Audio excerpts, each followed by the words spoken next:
You are seeing what used to be our favorite scenes in Disneyland's Snow White's Scary Adventures, but all of this fantastic spookiness has been lost with the recent ride refurbishment. So, we've decided to cover several abandoned, lost, and broken things at the park, from ride effects to animatronics and experiences. So, come with us, and let's take a look in the past.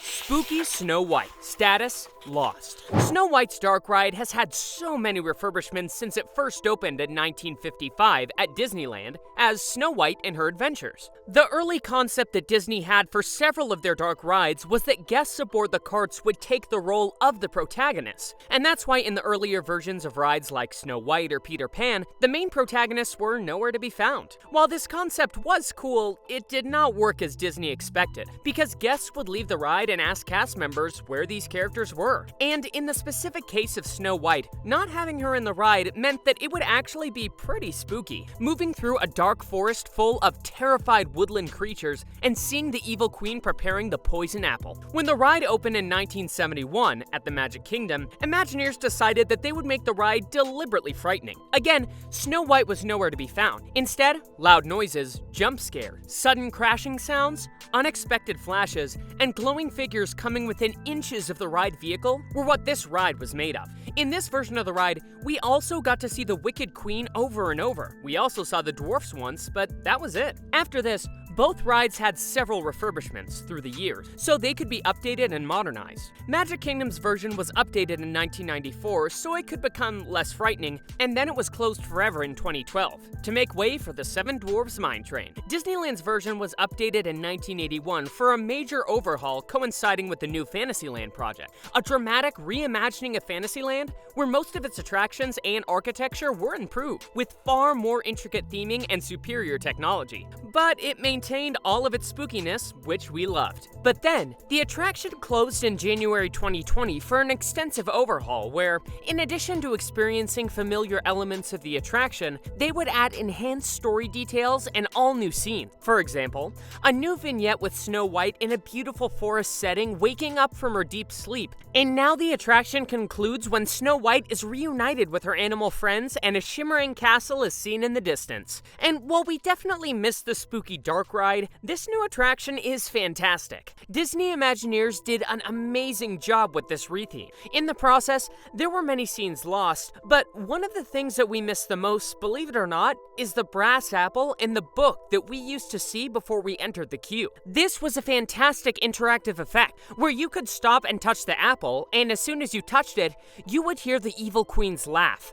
A bit of foreboding to what you would experience in the ride. Now it has changed, and you can find a book that gives us a kind of intro into the story in the ride itself. The book is beautiful, but we miss the interactive apple. Secret Pet Cemetery Tour. Status: lost. When we go to the parks, we all enjoy secret and exclusive experiences, and Disney has many of these secrets, like the secret map of the Jungle Cruise or the captain's certificate from the Mark Twain. However, a few years ago, there was a secret in the Haunted Mansion. We all know the mausoleum and the graves that we can see in the queue. Did you know that there used to be a secret tour to the pet cemetery? This cemetery is located right next to the mansion. You enter through a nearby hallway where we see the hearse. On this tour, we could see different pet graves, from elephants to dogs to skunks, etc. The secret tour was so popular that many of the graves were moved to the front of the queue. Nowadays, this secret tour no longer exists, and it is a restricted area. Only cast members can access it. Some rumors suggest that some graves still remain in this area, like Stripey the skunk. A few months ago, Disney announced that the grounds of the Haunted Mansion were going to have an expansion. This expansion will add new elements to the queue, as well as expand the lore of the mansion. A new shop will also be added at the ride's exit. We don't know what will happen to the cemetery, but what we do know is that as of today, the secret tour is lost. Disneyland ticket booth. Status: abandoned. This is one of those abandoned in plain sight examples at Disneyland. This channel is known for its videos on Abandoned by Disney, and there we have talked about thousands of things that have been abandoned in plain sight in the parks. But over the years, Disney has removed these knots. However, it is in Disneyland where we can see many of these historical elements. For example, we can find elements like this tunnel from Mine Train Through Nature's Wonderland, or in Pixie Hollow, a fragment of the Monsanto house. However, the most notable can be found in Fantasyland. When Disneyland first opened its gates, things were a tad different. Instead of one ticket to rule them all, each ride had its own ticket, sold at these quirky little booths dotted around the park. Fast forward to 1982, and Disneyland flipped the script with an all-in-one park ticket, but those old booths, they didn't just disappear. They were abandoned, or rather disguised as props or information booths in plain sight. There was one booth chilling by the Alice in Wonderland ride, another masquerading as a lighthouse near Storybook Land, and don't miss the one by It's a Small World. These booths continue to exist, but tickets per attraction are a lost function at Disneyland.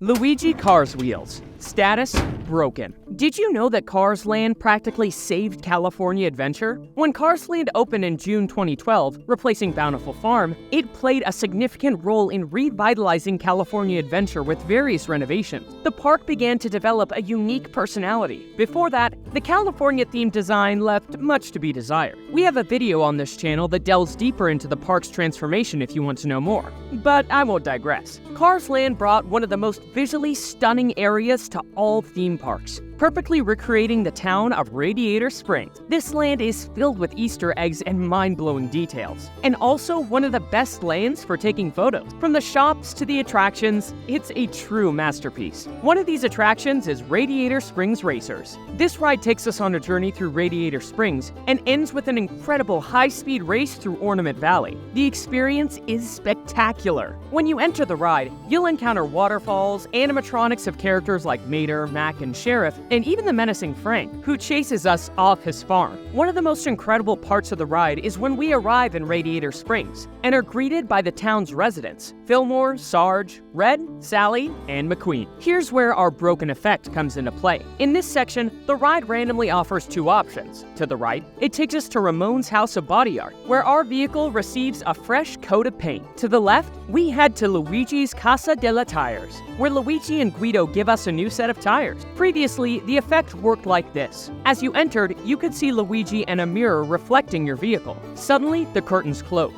Guido lowered, and when the curtains reopened, you'd see in the mirror that Guido had just given you a new set of tires. It was a simple yet effective effect. Unfortunately, this effect hasn't been functioning lately. Currently, when you reach this area, you can see that the curtain simply stays closed. It's a shame because without this effect, that part of the ride loses some of its meaning. We don't know if the issue is permanent or if it will be fixed, but that's the current status of the ride. Have you experienced this effect? Murphy Animatronic. Status: lost. We've arrived at the animatronic that we would never have wanted to cover on a video like this. Murphy is one of the main pieces of what makes Disneyland's Fantasmic far superior to the Disney World version. Before 2009, Disneyland had the same dragon puppet that's currently used in Hollywood studios. But that year, Imagineers constructed a full-body audio animatronic of the dragon to take its place. Standing 45 feet tall and weighing 18,000 pounds, this spectacular fire-breathing creature easily ranks among the best animatronics on Earth. But Murphy has been giving Disney problems since the beginning. Its debut was consistently delayed. When it finally made its debut in September 2009, its appearance was still sporadic. The dragon either didn't appear, or if it did, failed to breathe fire or froze entirely. That's why this animatronic has been nicknamed Murphy after Murphy's Law. Whatever can go wrong, will go wrong. In August 2010, during a performance, the dragon literally fell face first onto the stage. The 18,000-pound audio animatronic was so stuck, it remained in its precarious position into the next day, until it was literally dismantled to get it out of sight. But after this problem was fixed, Murphy stopped being so much trouble. When it did fail, the show's water screens hide the malfunctioning figure and replace her appearance with an animation created for just that occasion without missing a beat. Until now. On March 22nd, during the 10:30 p.m. Fantasmic show, something awful happened. The show was going on as usual, and it came time for Mickey to shoot the magic sparks that usually defeat Maleficent. But this time, he put a little more effort into defeating her because, in just seconds, the animatronic caught on fire. Reportedly, the cause for this fire was a leak of flammable fluid, seen dripping down from the mouth moments before the fireball effect went off. But an official cause has not been reported. Flaming bits of the head started to drip down the structure, which also caught fire. The entire figure was soon engulfed in flames. The Anaheim Fire Department responded to the scene, but didn't arrive until after Murphy had been burning for a while and had sustained significant damage. In the end, the animatronic was completely destroyed. The good news in all of this is that, thankfully, no cast members were harmed during this incident. The fire damage was contained to the animatronic and did not damage the stage or any other area on Tom Sawyer's Island. The following day, the remains of the Maleficent dragon were partially covered in scrim. Crews were working to cover the charred, skeletal remains of the dragon, a very sad sight to see. Fantasmic has now been cancelled for the foreseeable future. Disney released a statement saying they would temporarily suspend fire effects similar to those used at Fantasmic at select shows and entertainment experiences globally, out of an abundance of caution. We don't know what the future holds for this animatronic. Disney has announced the return of Fantasmic for 2024, but without Murphy. This doesn't mean that he can't return in the future. We hope that for Disneyland's 70th anniversary, Murphy will make his triumphant comeback. All we can do is believe. Rise of the Resistance cannons. Status: broken.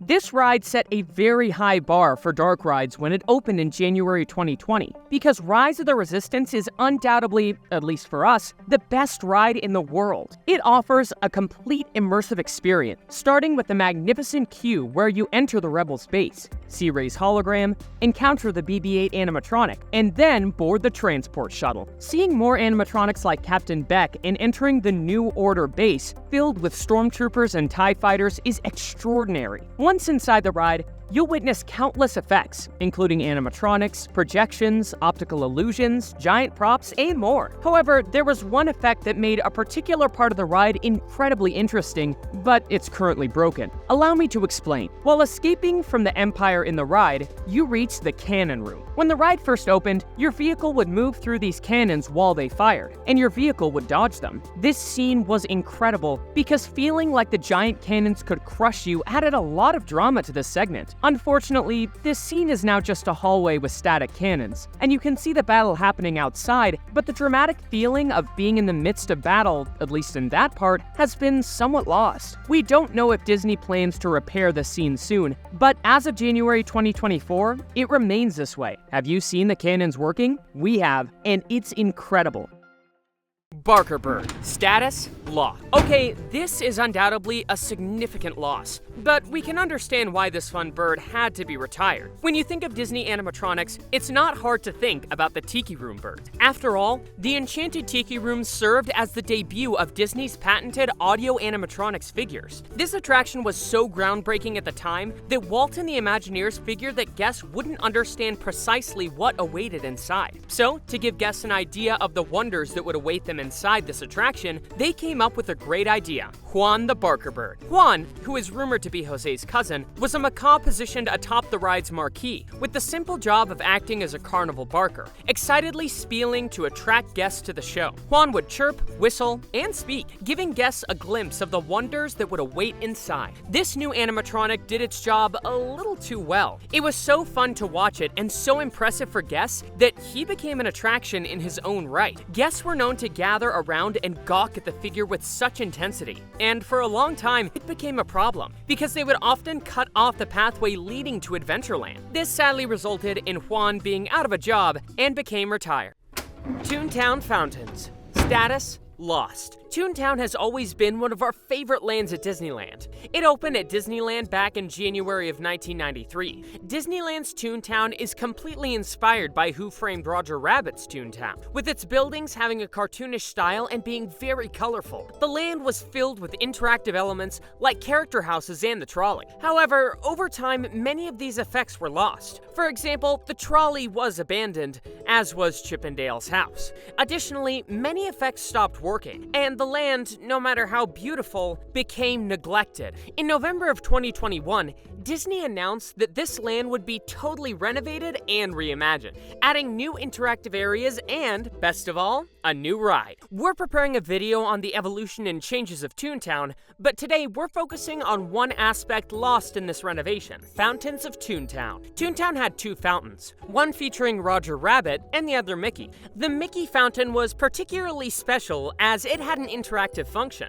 It depicted Mickey as a music conductor and was located just outside Mickey's house. Around this fountain were circles representing the instruments. By jumping on them or stepping on them, they would generate the sound of the instrument. It was a beautiful fountain. The other fountain, located just outside the Roger Rabbit ride, featured Roger Rabbit and some fish spitting water from their mouths. This fountain was not interactive. After the renovation, this area became much better, as it was replaced with artificial grass where you can sit, rest, or use as a space for strollers, making this section much more spacious and harmonious. While we lost these fountains, all the improvements that Toontown underwent make it one of the best lands within Disneyland.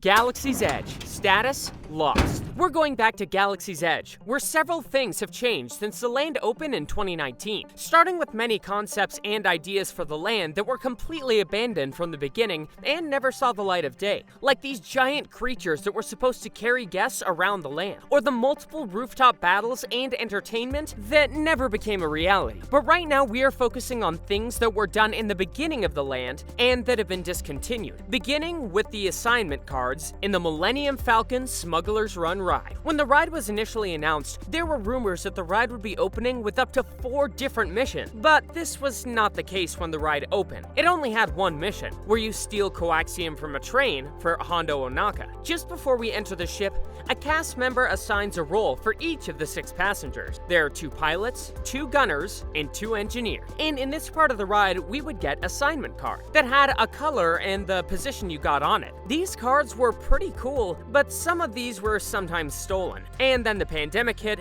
and Disney decided to retire them completely. And they did not come back after the pandemic ended. A similar thing happened that proved that we can't have nice things. The sporks in Docking Bay 7 Food and Cargo. These metal sporks were available for guests to use when eating at Docking Bay 7 when the land opened. But of course, there were some people that were having trouble giving them back and wanted to take them home as souvenirs. They even ended up on eBay. So Disney had to remove them and replace them with regular utensils. They came back in a way, so if you want to take one of these babies home, you can purchase them for $10.99. It's sad to think that stuff like this, which makes the land so much more immersive, has to be retired after a while. In this final section, we're going to talk about 2 animatronics that were recently repaired, but were broken for a long time. We've included them in this list to show that not everything that seems lost actually is, and Disney does repair its rides. Indiana Jones Snake and Preshow, broken and repaired. This ride is one of our favorites in Disneyland. It has undergone various renovations, changes, and effects repairs over the years, and some effects disappeared. However, for a long time, one of the effects that was broken was the giant cobra. When the ride first opened, this animatronic had the function of attacking our vehicle. Over time, this effect lost its movement until it became completely static. Last year, Indiana Jones underwent a complete renovation, and this animatronic was repaired along with other effects, like the laser and the lava mist. They also added a new scene to the ride. For us, it was a pleasant surprise to see this animatronic working again, because we had been requesting it on this channel like crazy. However, we realized that Disney did something terrible. In the ride's queue, there used to be a pre-show where we could see how they discovered the temple, the history behind it, and how Sala had organized an expedition to explore the temple. It also provided safety tips. Due to the pandemic and indoor space restrictions, Disney removed more than half of the pre-show, leaving only the safety instructions. Currently, this pre-show is very short and plays on an infinite loop. The poor cast members stationed in that part of the queue have to listen to Sala's famous line, "Welcome, my friends, to the Temple of the Forbidden Eye," on an endless loop. Disney should bring back the pre-show to its original form now that restrictions have eased. Jack Sparrow animatronic, broken and repair. What can we say about this ride? A classic and one of our favorites at Disneyland. In fact, we have the tradition of always ending our day at Disneyland with this ride. Do you have any traditions when you visit the parks? Not to brag, but we know this ride perfectly. And whenever something is removed or an animatronic or effect is under repair, we notice it. Pirates of the Caribbean is one of the rides that receives the most maintenance and repairs in all of Disneyland. So there was an animatronic that was functioning somewhat strangely for a long time. Let me explain. At the end of the ride, we can see Jack Sparrow sitting sitting on a throne filled with coins and treasures, singing A Pirate's Life for Me. However, if we pay attention to detail, we can see that the movement of his jaw is minimal or almost non-existent. Every time we rode the ride, we could see that the mechanism was getting worse, to the point where it stopped moving. Recently, the ride was undergoing maintenance, and to our pleasant surprise, Jack Sparrow's jaw movement had returned. It was truly a relief, because we always made fun of poor Jack as he seemed to be imitating a ventriloquist. This ride has had some scenes removed, such as Red, who was replaced by the new animatronic Red, which, in our opinion, is a much better scene thanks to everything this character brings. Another scene that was removed but replaced for the better was the misty waterfall that showed Davy Jones and Barbossa. The waterfall effect was quite cheap and took you completely out of the feel of the ride. It was replaced by an incredible optical illusion that shows a pirate made of bones, and when our boat passes in front of him, he transforms into a flesh and blood pirate. This new scene confirms the theory that in the first part of the ride, we see the fate of all the bone pirates, and in the back part, we see the flesh and blood pirates. These are some of the things that Disneyland has lost or left abandoned. Comment if you'd like another part or a different version for another part. For example, Disney Studios. See you in our next video. If you like our videos, check out our memberships or our Patreon.